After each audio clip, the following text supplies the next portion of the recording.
Nagpanggap na bulag ang mayamang dalaga para masaksihan niya mismo ang ginagawang kalukuhan ng kanyang fiancé. At ganito nga ang naging bunga sa lahat ng kanyang ginawa. Mapatawad pa kaya ni Camille ang ginawang panuloko ng fiancé na nagdulot sa kanya ng kirot sa kanyang puso? Matagal ng panahon na gustong magkaroon ng kasintahan ang dalagang si Camille. Ngunit laging sumasagi sa kanyang isipan paano kung isang araw ay mapunta siya sa isang lalaking hindi siya pahalagahan. Lagi itong pinipilit ng kanyang lola Elsa na kailangan niyang magkaroon ng boyfriend habang buhay pa ang matanda. Pero lola, paano kung hindi niya ako tunay na mahal? Baka pera lang ang habol niya sa atin. Kaya nga Camille, may nais akong ipakilala sa iyo. Isa ring may kaya sa buhay ang pamilya. Sagutin mo siya. At kapag nagkamabutihan na kayo, pwede na kayong magpakasal. Maraming beses na binabalik-balikan ni Camille ang payo ng kanyang lola. Isang araw noon ay ikinagulat ng dalaga ang pagdating ng isang gwapong lalaki sa kanilang tahanan. Marahil ito na yata ang lalaking tinutukoy ng kanyang lola Elsa.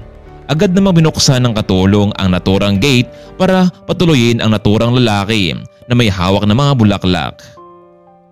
Magandang araw po sa inyo binibining Camille. Hindi nga ako nagkamali sa sinabi ng lola niyo sa akin. Napakaganda mo. Narito ako para personal na iabot sa iyo itong bulaklak. Kung maganda at kakit-akit ang mga bulaklak na ito, masigit ka pa doon. Ako nga pala si Anthony Villarica, soon to be the CEO and the President of Villarica Group of Companies. Oh, magandang araw sa iyo, Mr. Anthony Villarica.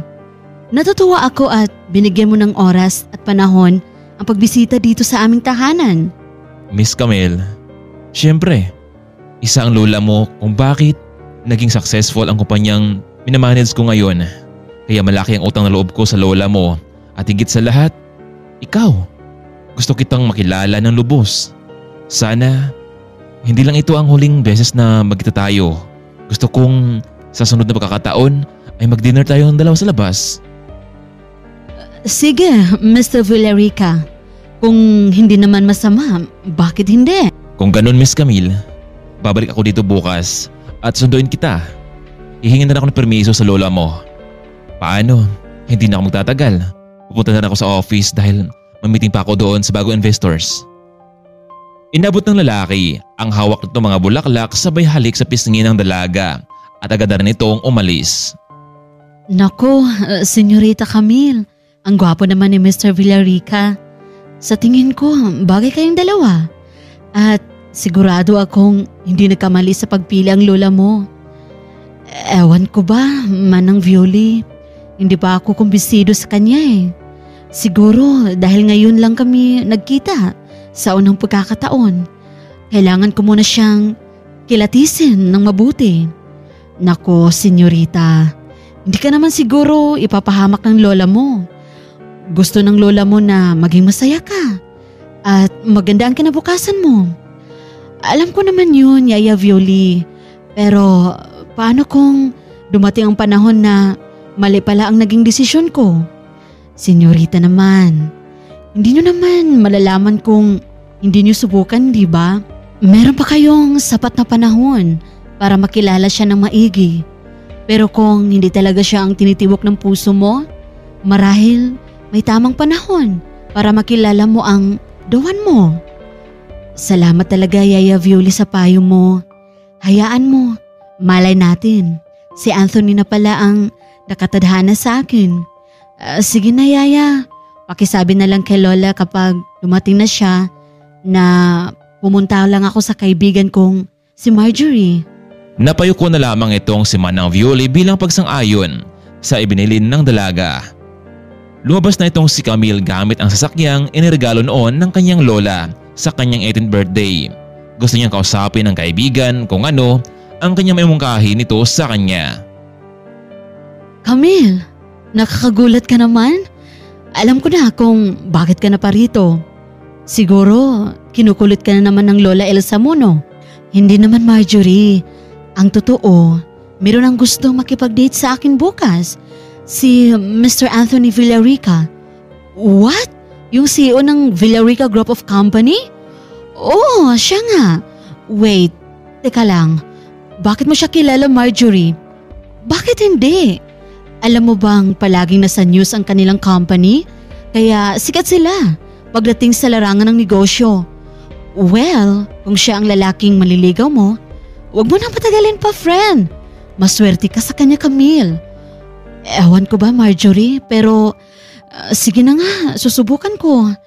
Camille, huwag mo lang subukan. Gawin mo na. Bihira lang ngayon sa lalaki ang magpakita ng totoong pagmamahal. And guess what, friend? Isa pa siyang CEO. Kaya kung ako sa'yo, kapag nangligaw na sa'yo sa Mr. Villarica, sagutin mo na. Anyway, pwede mo ba akong samahan? Meron kasi akong bibilin sa mall. Oo naman, bakit hindi? Para naman makapag-relax din ako. Sa kabilang dako naman ay hindi malaman ni Jude ang kanyang gagawin matapos sabay sumakbilang buhay ang kanyang mga magulang dahil sa pagkalugi ng kanilang negosyong ipinundar. Ngunit hindi kumbinsido ang binata sa nangyaring investigasyon. Gusto niyang muling magpaimbestiga ang pangyaring iyon kung may taong sangkot dito. Ngunit paano? Wala man lang perang binilin sa kanya. Bukod pa dito ay binabawi ng bangko ang kanilang bahay. Kaya naman sa mga sandaling iyon, sarili na lamang ni Jude ang kanyang daladala. Hindi alam kung saan patungo. Bago tuluyang nilisan ni Jude ang kanilang tahanan, muli siyang pumasok sa kanyang kwarto at kinuha ang espesyal na regalo noon ng kanyang ina, ang kanyang kwintas na tinuring niyang mahalagang kayamanan mula sa magulang. Samantalang nagkaroon naman ng pagkakataon para makausap ni Anthony itong si Elsa matapos itong dumalo sa meeting ng kumpanya. Iho, kumusta? Nagkausap na ba kayo ng apo ko? Oo, Lola Elsa. Tama nga kayo. Magandang apo ninyo. Ang totoo, iyaya ko na siyang mag-dinner bukas. Nako, kung ganun Mr. Villarica, walang problema sa akin. Ikaw na ang bahalang lumiskarte kung paano mapalapit sa iyo ang loob ng apo ko. At kung mangyari man iyon, magiging partnership na tayo sa negosyo. Tama ka, Mrs. Montefalcon. So, paano, Mr. Villarica? Alis mo na ako dahil may iba pa akong gagawin. Samantalang habang nasa parking area naman ng mall ang dalawang dalaga ay napansin nila ang isang binata na nasa isang sulok at muntik nang mahagip ng sakyan habang papark pa lamang ito. Nako, kuya, pwede ka bang umalis dyan? Baka mahagip ka ng sasakyan. Ngunit walang naging imik ang lalaki. Kuya, nakikinig ka ba? Umalis ka muna please. Ngunit nakatitig lamang kay Camille ang binata. Ay, pasensya na po kayo miss. Hindi ko na malaya na meron na palang sasakyan dito. Dapat binunggo niyo lamang ako miss. Wala naman kasing mahalaga ang buhay ko dito sa mundong ito eh. Ha? Kuya, huwag ka nga magsalita ng ganyan. Masarap mabuhay. Paano ba maging masarap na buhay sa mundong ito? Kung wala namang magulang mo, hindi ko alam kung paano ako magsimula. Kaya pakiusap, banggain mo na lamang ako. Huwag ka na mag-alala. Wala ka namang pamanagutan dito eh.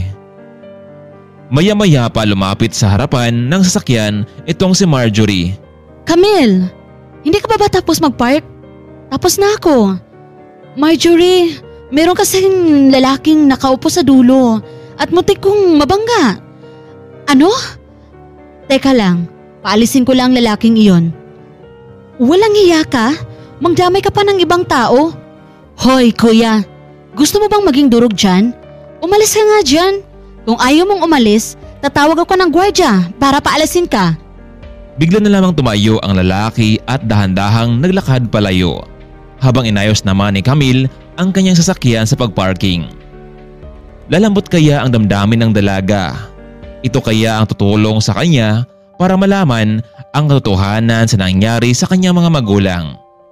Kaya mga kaibigan, abangan natin ang ating part 2. Sa amang sulok tayo ng mundo ngayon ay lagi po tayong mag-iingat. Maraming salamat.